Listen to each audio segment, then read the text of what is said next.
We continue our reading of Lest We Forget, a daily devotional by author George R. Knight. Today's reading, Testing the Prophet, Part 2. Beloved, do not believe every spirit, but test the spirits to see whether they are from God, because many false prophets have gone out into the world. 1 John 4:1. The turning point in Bates' evaluation of Ellen White's gift came during November 1846 in Topsham, Maine, when she had a vision that included astronomical data. As an ex-seaman, Bates was well acquainted with the topic.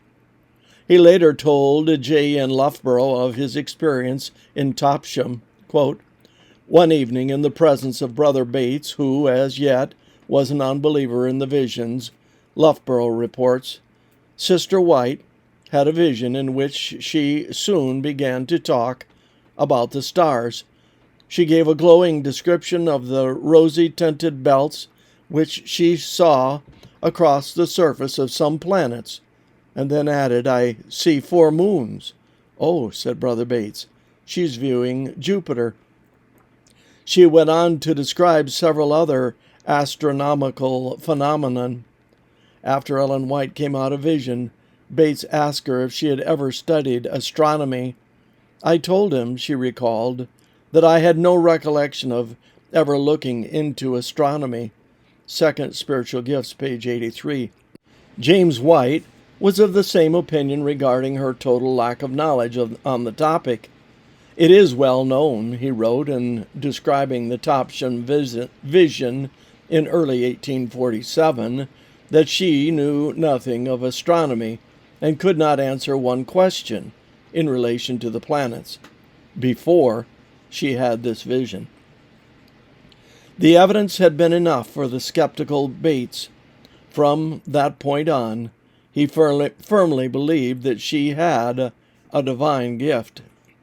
He had concluded by April 1847 that God had given her gift to comfort and strengthen his scattered, torn, and peeled people since their disappointment in 1844. And in January 1848, Bates urged his readers not to reject Ellen White's work, quote, "because of her childhood and diseased bodily infirmities and lack of worldly knowledge," end quote. After all, he pointed out, quote, "God's manner has ever been to use the weak things of this world to confound the learned and mighty," end quote. The Lord was, according to Bates, employing her to encourage the little flock at the very time many of the previous leaders were deserting it. "I was once slow," he noted, "to believe that this sister's visions were of God. I did not oppose them, however, for the word of the Lord is positively clear that spiritual visions will be given to his people in the last days, and so they will.